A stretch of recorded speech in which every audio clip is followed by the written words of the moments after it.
Урматтуу жыйындын катышуучулары, залда 4 микрофон иштеп жатат. Өтүнүч ушул кезектүүлүктү жана тартипти сактоо менен суроолорду берсеңиздер болот. Суроо жоопторго 2 минуттага чейин убакыт берүүнү сунуштайм. Жетишпей калгандар болсо, бул фойеде биз атайын кабыл алуу пункту уюштурулган. Ошол жака кайрылууңуздарды берсеңиздер түздөн-түз президенттин администрациясына берилет. Урматтуу президент, мен Ош шаарына караштуу Төлөкөн айылында турамын. Атым Медербек Мамарасулов. Урматтуу президент, ушу сиз келгенден тартып Кыргызстан оңолду. Карапайым элди карап, биринчи айттыңыз эле, бай жоголот, кембагал жоголот, орто жашайбыз деп. Азыр сиз келгенде мен орто жашап атабыз. Рахмат сизге. Рахмат. Рахмат сизге. Чоң рахмат сизге. Рахмат эме. Мактабай эле койсоңуздар. Атайлап мактаткандай көрөт айрым саясатчылар. Ошон үчүн дароо эле диги проблемаларыңызды, суроолор болсо, талаптар болсо, анан кандай бир чечүүчү маселелер болсо, сразу ошого өтсөңүздөр. Төлөкөн айылында бир 3 көйгөй бар. Биринчи мына тротуар, жолубуз тар. Өзүңүз 1-2 жыл мурда мына ипподромго келгенде көргөнсүз. Аябай транспорт көп, окуучулар жолдун ортосуна кетет, көп авария болот. Экинчи сурообуз канализация. Мына Төлөкөн айылы зоонодукка карайт да. Жаздын ысыгында жолдун кетип атсаңыз септик жытанат. Ошо канализация болсо жакшы болот эле да, бизде Төлөкөн айылындачы. Анан үчүнчү сурообуз, ошо биздин мектеп Төлөкөнгө мектеп түшүп атат. Ошо мектептин атын Шекер Базаров атында коюп берсеңиз жакшы болот эле. Элдер ошону суранып мени жөнөттү да. Ал адамдын атыбы? Ооба, Шекер Базаров деп аты. Мектептерди кое берели дегенбиз, мектептерди. Боло берет, Ну, аны карап көрсүн жергиликтүү бийлик. Депутаттар чечет. Негизи биз айылдарга адамдардын аттарын койгонду тыюу салып атабыз да. Кызыл чеке болуп, 2 бөлүнүп, 3 бөлүнүп мушташа беришет экен. Менин атам атын коебуз, сенин атаңдын, сенин урууңдун деп ошон үчүн. А мектептерге боло берет экен. Карап көргүлө, эгерде жергиликтүү эл, депутаттар, жергиликтүү кеңештин төрагалары каршы болбосо, пожалуйста, эч кандай каршылык жок. Так, тротуар боюнча, тротуар менен жол, то есть канализация экен. Канализацияны ким карайт? Айыл чарба. Водоканал да, водоканал. Ну, карагыла, бул айылдуу жерде экен да, айылдуу жер. Төлөкөн айылында дедиңизби? Төлөкөн айылында болсо, ошол канализациясын тиешелүүлөр карагыла. Мектеп боюнча айттым, тротуар боюнча кимге тиешелүү болсо карагыла. Бул шаарга кирип кеттиби ошондо? Төлөкөн. А шаарга кирсе сиздики экен анда. Карап бергиле. Кийинки. Ассаламу алейкум, Садыр Нуркожоевич жана жыйындын катышуучулары. Мен биринчи көйгөйүм, мен Озгур айылынан Атабек Умарбек. Биринчи көйгөй айылда суунун башы болгон менен таза суу, иче турган таза суу жеткиликсиз. Экинчи маселем, жер бар, детсадка бөлүнгөн. Бирок ошол жыйынтыгына чыгып, жакында Кудай кааласа үмүттө турабыз, детсад салынган. Себеби Озгурда болгону бир гана кичине детсад бар.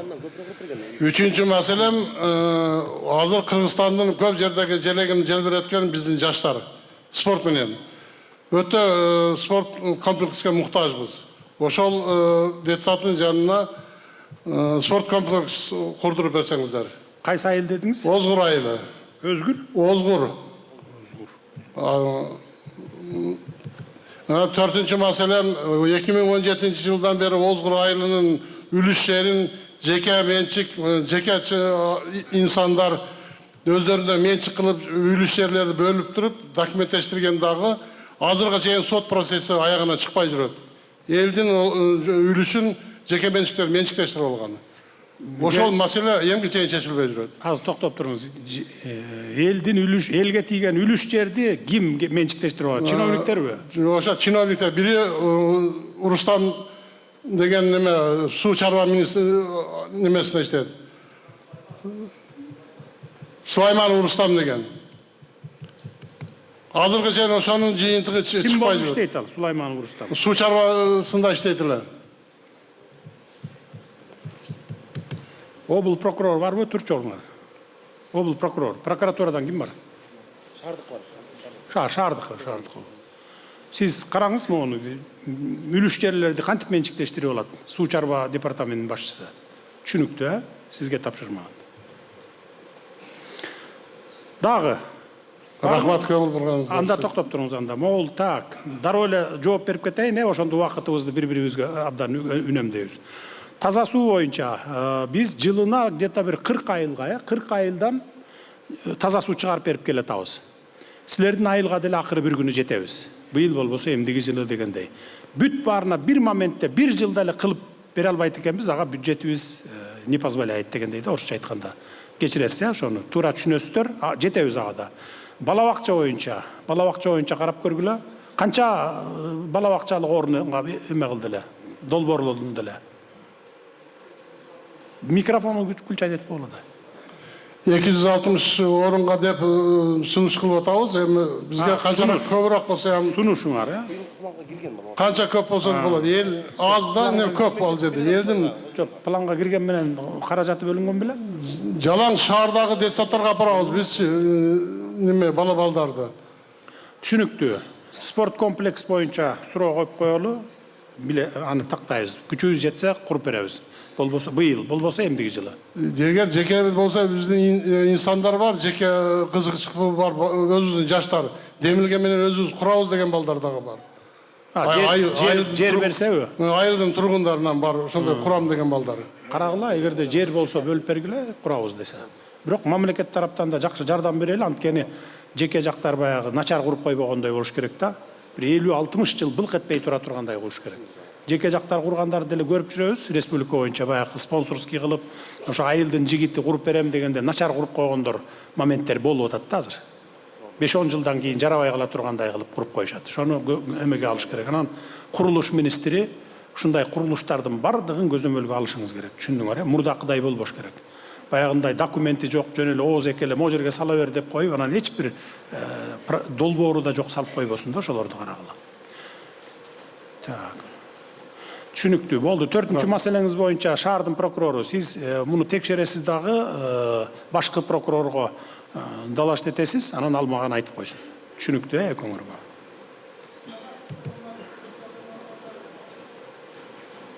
Микрофон бергиле, 4-чү микрофон.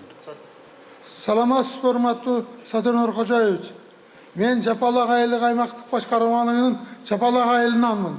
Фамилиям Нуриев, атым Абдижали. Урматтуу Садыр Нуркожоевич, биздин Жапалак айылдык аймактык башкармалыгы шаарга өткөнүнө 30 жылдын тегерегинде болуп калды. Бирок 15 жыл мурда башталган бизде айылга киргизилген газдаштыруу башталып, көп иштери бүтүп, бирок аягына чейин чыкпай турат. Ушул маселени чечип берсеңиз. Экинчи, Жапалак айылдык аймактык башкармалыгында канализация жок. Мына Төлөйкөн, Озгур барыбыз бирбиз. Урматтуу Садыр Нуркожоевич, бир Жапалак айыл аймагына карайбыз. Ушул маселеге көңүл буруп койсоңуз. Рахмат сизге. Жакшы, түшүнүктүү. Газдаштыруу маселеси боюнча азыр газдаштыруу системасын карап көрүшүбүз керек. Бул боюнча иштер жүрүп атат, токтогон жок. Канализация боюнча мэрия силер карагыла, эми канализацияны бүт эле Ош шаарына кошулган жана Атайырдын негизиндеги аймактардагы айылдардын бардыгын канализациясын кошушуңар керек. Кеңейтесиңерби, же болбосо Оштун мощности чыдаса Ошко кошкула тегерек. Бул чыдабаса анда башка жаңыча канализацияларды куруп, очистной сооруженияларга кошуш керек. Кийинки. Ассаламу алейкум. Кыргыз эли, Ош шаарынын тургундары, урматтуу Садыр Нуркожоевич, биздин президентибиз ушундай мүмкүнчүлүк берип, эл менен түз байланышка чыкканыңызга чоң рахмат. Ыраазыбыз. Сыртта турдук, кире албай, бирок мүмкүнчүлүк болду. Элди ойлоп. Мен сизге биринчи суроом мындай да. Неге кире албай турдуңуз? Киргизбей аттыбы, эмне? Жазылбай калган экенбиз. Жазуу менен киргизип атасыңарбы?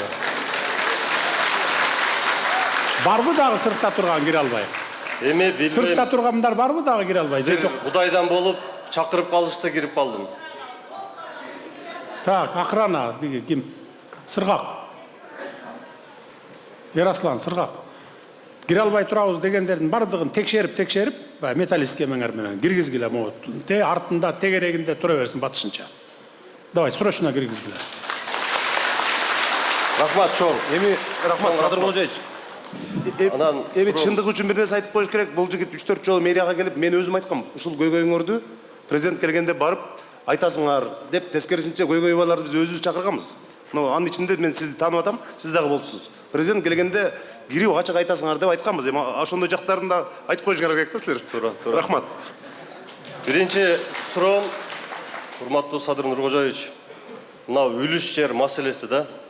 Бул Аты жөнүңүздү айтыңыз. Атым Уланбек, фамилиям Жалилов, Ош шаарында туулганмын, Ош шаарынын тургунумун. Маселе Ош шаарында, шаардын ортосунда 5 микрорайондун ичинде калып кеткен 79 гектар жер бар. Бул деген шаардын ичиндеги бүт коммуникацияга тиешеси бар жер. Бул жер бүгүнкү күндө талашта турат. Мына шаардыктар билет, Осмонов көчөсүнөн Темирязева көчөсүнө чыккан Актилеке микрорайонуна барган Запныйдан эки беттеги жер. Билесиздер да тургундар. Ушул жерге Темирязева көчөсүнө былтыры мурунку мэрия жетекчилиги тарабынан жол кеңейтүү деп жер алышкан. Жер алганда биз ошол жердин өкүлдөрү, элдери, жеке менчик үлүш жердин ээлери жер бергенбиз. Бирок ошонун бардыгын бизди ыраазы кылбай, мыйзамсыз тартып алып коюшту. Жолду салып коюшту. Ош шаарынын мурунку мэрия жетекчилиги.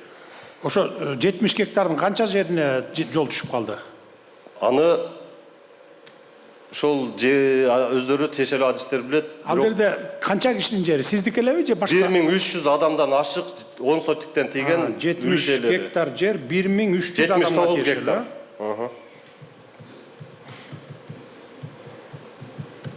Түшүнүктүү. Анда мындай кылышыбыз керек да, муну Жанар мырза. Жеке менчиктерди жөн эле тартып алып койгонго болбойт. Жеке менчик кол тийгиз өзү негизи. Мейли жер болобу, мүлк болобу, мал жан болобу. Анда бул канча жолго деген немеси түшүп калды экен, баягы. Канча гектарына жол түшүп калды экен, эсептеп чыккыла дагы компенсация кылып, булар менен баягы мировой менен, тынчтык келишими менен чечишиңиздер керек. Башка жерден жер берип, эгерде кимдерге эме болуп кала турган болсо. Эгерде шаарда жер жок болсо, анда биз башка жакынкы айыл өкмөттөрдүн ФПС жеринен берсек да болот. Алмаштырып берсек болот да, өкмөттүн токтому менен чыгарып туруп. Анан ал эгерде шаардын ортосунда калган жер болсо, ал жерди анда бир жолу эле баарыныкын алмаштырып беришибиз керек, алмаштырып алышыбыз керек да, ал жерге ГИК аркылуу элге баягы үй жокторго үй куруп беришибиз керек. Мен азыр билбейм кандай жер экенин, мен көрө кетейинчи аны бүгүн эртең көрө. Бергиле микрофону биринчи. Былтыры ошол мыйзамсыздык иш боюнча сизге кат жөнөткөнбүз. Мурунку УКМК жетекчилиги Камчыбек Кыдыршаевичке, Ош шаардык прокуратура башкармалык Бакытбек Өмүрбековичке, мына жерде 9 барактан турган элдин колу. Бирөө дагы бир өкүл ошол жерге басып барып, мыйзамсыз салынып аткан жолду контроль кылган жок. Эл менен эсептешкен жок. Чогулуштарда видео фиксация бүт запистерибиз бар. Ошону сизден сураныч. Мыйзам жолунда эл ээлерин ыраазы кылып, биз элдер каршы эмеспиз, бере турганча жерди беребиз деп уже бердик, жол салынды. Былтыры сиз Терешкова мектепте ачылышка келгениңизде ошол мыйзамсыз жолдон алып өтүшкөн сизди. Мен өзүм жол тосуп чуркап чыкканга чыгайын деген да бир ойлорум келген эле, бирок ондой кылбадым. Мыйзам менен кетип бара жатабыз мына ушул эл өкүлдөрү. Ошол арыз бүгүнкү күнгө чейин каралбай турат. Сураныч биздин жер үлүш ээлерине суранган компенсациясын берип, жерди берели, биз 20% эмес 50%тен ашык жерди берип атабыз. Ошонун мына жерде мэрия бекиткен трансформацияга постановление чыгарып коюшкан. Ошонун негизинде бизге компенсациясын берип, биз элге да берели, эл ыраазы болсун, жер ыраазы болсун деп сунушка келдим эле сиз. Болду, мен азыр жазып алдым. Рахмат чоң. Бул чогулуштан кийин тиешелүүлөрдү, мэрди баштаган тиешелүү адамдарды, мамлекеттик кызматкерлерди өзүмө чогултам, анан чечебиз муну. Саламатсызбы, Садыр Нуркожоевич? Мен Бакирова Зарина Убайдуллаевна Ош шаардык санапит көзөмөлдөө борборунда вирусологиялык лабораториясынын бөлүм башчысы болуп эмгектенем азыр данный момент. Мен маселем бул ипотекалык үй боюнча ушул Кыргызстанда пандемия убакта 2020 жылы 17 мартта Кыргызстанда биринчилерден болуп ковид илдетин ПЦР лабораторияда тапкан кыздардын бири мен болом. Ошол мезгилде правоохранительный органдарга келип мени кантип таптың, не кылып таптың деп өзүнүн баягы функциональный обязанностьтарын аткарган, анын туура түшүнөм, кысымга алып. Бизде Кыргызстанда жок болсо кандай эмне депчи. Мен эми ипотекалык үйдө көп жылдан бери очередьте турамын. Мурун билесиздер, первоначальный взносу 30% төлөш керек болуп, ал мезгилде айлык маянабыз жетпей ала албай жүргөнбүз. Андан кийин мына Ош шаардык ипотекалык бөлүмгө электронный очередьке турганмын. Андан сырткары ГИКте дагы электронный очередьте турамын данный моменттагы. 432 номер болду. Азыр сиз айтып аткан үйгө дагы барсам 500дөн ашык патер бүттү, бирок алга сан илешпейсиң. Бизде 5 направление менен мамлекеттик ипотека берилип жатат деп. Бирөө 4%, 8% кылып бөлгөндө биздин очередибизге 28-29 жылдары гана жетесиң деп бизде ошентип аркага кайра тартып күтүп эле жүрөбүз. Общий стажым 20 жыл. Ошого сиз жылдын башында өзүңүз медицина кызматкерлерине 5000ден ашуун кезексиз ипотекалык патерди беребиз деп демилге көтөрдүңүз эле. Ошонун алкагында очередибизди жылдыртып, ошо азыркы бүтүп аткан үйлөрдөн кезексиз берип коюңузду суранат элек. Эл катары эле төлөп эле алабыз, просто очередибизди жылдырып берсин. Биз эгер очередь күлсөк, вообще 29-30 жылдарга чейин күтүшүбүз керек болуп калат экен. Макул, көңүл бурабыз. Эгерде медицина кызматкери болсоңуз, ошол республика боюнча биз 5000 адамга кезексиз берели дегенбиз, мугалимдерге, анан врачтарга. Ошонун ичине сизди кошуп койгонго аракет кылалы. Жазып алчы азамат. Ошону жазып алып кошуп койсоң. Садыр Нуркожоевич, мен бир эле көйгөй менен келдим. Аты жөнүңүздү айтыңыз. Токтосунова Замира Эсеновна. Мына Ош шаарына тез жардам борборунда иштейм. Ушу биздин зданиябыз 1932 жылы курулганда, өтө эскилиги жетип, азыр мындай шартыбыз жакшы эмес да, немеге иштегенгечи. Ошого сизди ошо зданиябызды жаңы заманбап неме куруп беришиңизге сурана элек да. Көп жерлерге кайрылдык, иш бизге ушмалга чейин неме болбой атат. Ошону өзүңүздөн сурандым. Эгер мүмкүнчүлүгүңүз болсо, кирип көрүп өтсөңүз өзүңүз көзүңүз менен жакшы болмок. Канча квадрат метр? Так, 50 сотик да бизде. Эмен имараттын өзү канча сотик? Тез жардамдын имараты. Ошол 50 сотик жерде жайгашканбыз. Барбы бул жерде тиешелүүлөр, врачтар, шаардык врач барбы?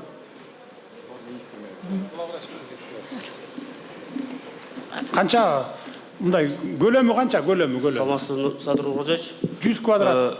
Азыр биздин ал жерибиз 150 метр квадраттан ашык, андан кийин гараждарыбыз бар. Гараждарыбыз дагы эскилик абалда, уже баары 32 жылы курулган, андан бери эч кандай капиталдык ремонттон өткөн эмес. Канча машинеңер бар тез жардам?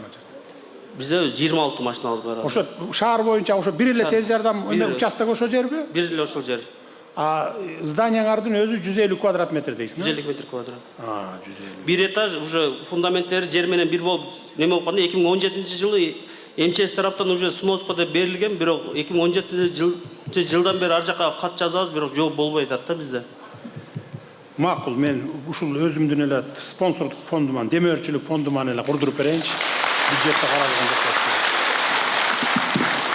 Рахмат, Садыр Нуркожоевич, чоң рахмат. Азамат, жазып кой, эмеден булардан кат алып туруп, мяган алып келесиң, мен кол коюп берейин, анан сен курасың ким? Министр строительства. Сметасын чыгарып, өкөң биригип туруп, сметасын чыгаргыла, эми көп деле эмес экенде 150 квадрат метр турбай. Эми азыр заманбап талапка ылайык кылып бир где-то бир 250-300 квадрат метр кылып бергиле, бай отурган жерлерин. Анан гараж тияк баягынын баарын сметасын алып келесиңер. Түшүндүңөр, э? Саламатсызбы, Садыр Нуркожоевич, саламатсыздарбы? Мен Аймирова Гүлжан, Ош шаарынын Краснофлотская көчөсүнүн сностон келген 65 жашоошунун атынан кайрылып жатам. Биздин үйлөр снос болгонуна 9 ай болду. Бирок ошо карабастан 9 ай болгонуна карабастан биз эч кандай документ ала элекпиз. Жанарбек мырза өзү барып биздин маселебизди жеринде көйгөйүбүздү барып угуп келди. Сизден сураныч, биздин ушул маселебизди эртерээк чечип берип, тек паспортторубузду берсе, андан сырткары мындай комиссия түзүлүп, биздин бузулган үйлөрүбүздү базардын баасында баалап беришсе. Анан ал жерде көптөгөн адамдар өздөрүнүн өмүр бою тапкан оокаттарынан айрылып, ал жерге барып отурат да, анан ошону дагы жакшы баалап базар баасындачы бизге тек паспортторду эртерээк чечип бергенге сиз ошо көзөмөлдөп берсеңиз. Биз 9 айдан бери ал жерде 65 үй бүлө күтүп отурабыз да. Анан көпчүлүгү баягындай жакшы бааланбай калган. Кээбиркилерине мындай чоңураак жери болсо кичинерээктен батирлерди берип койгон. Өзүңүз айтмакчы, жер там менен батирдин айырмасы болот экен да. Анан ошону туура баалап, калыс баалап, комиссия түзүп берип, өзүңүз көзөмөлдөп берсеңиз, сизден сураныч. 65 үй бүлөнүн атынан келдим эле. Жана сиз экөөбүз сүйлөшкөн маселе ошол эле, снос болуп, жол түшүп калган ал жерге. Анан бергенде туура эмес берилип калган деп аттыңыз беле? Чоң үйлөргө 1 комнат берилип калган, кичине эле болуп жерге 3 комнат берилип калган деген. Бул маселе боюнча биз жана сүйлөштүк. Бул боюнча кеңешме өткөргөнбүз, 1 саат отурдук. Жанар мырза тиешелүү жетекчилер менен жакын арада чогултуп барыңыздарды. Эки тарап тең анан чечип беришет. Чечип берет бул боюнча.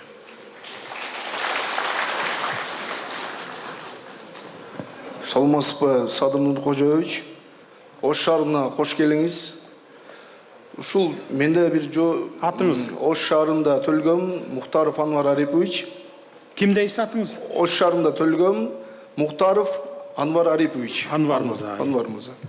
Ош шаарында Төлгөм, Заднепровский 24 биринчи үйдө турам. Элдерди жөйгөлөр менен келгенмин. Бекмамат Осмонов боюнча азыркы убакытта снос иштери улантууда. Анан ошол элдер мага көп ошол жакта тургундар мага айтып кетти. Ошону Садыр Нуркожоевичке жеткизип кой, кирсең дедилер. Макул, мен ондо кирип өзүнө жеткизип коем дедим. Комиссия боюнча ал жерде 4-5 үйлөрдө адамдар жашайт, 4-5 үй бүлө бир. Ошолор азыркы убакытта бир комнатада жашап калышканда, ошондуктан жерби или домбу беришиңерди сурап Азыр токтоп турсаңыз, Бекмамат Осмонов деген ким ал? Бекмамат Осмонов көчөсүнүн көчөсү деңиз. Тургундары дебейсиз. Тургундары боюнча. Анан Кукумби көчөсү боюнча, ошол комиссия боюнча тоже бай снос болгон. Снос боюнча, ооба, снос болгон, бирок кээркилерге дом берген. Азыркы убакытта ГИКтин жетекчилери келип чыккыла, бул мурунку мэр. Бул боюнча азыр эле айтпадыкпы мына? 1 саат отурдук, 900гө жакын үй бүлө дедиңизби? Жанар мырза, канча 900гө жакын үй бүлө деп аттыңыз беле? Жалпы үй бүлө. 745, Баарыңар менен мына жакын арада бүт баарын бүтүрөт. Рахмат, Садыр. Анан бир суроом бар эле, сураныч берип койсом. Амур Тимур көчөсүндө мурунку Женишбек Шерматович жарымына асфальт таштап койгон эле да. Анан тургундары ошо барсаң ошону айтып кой.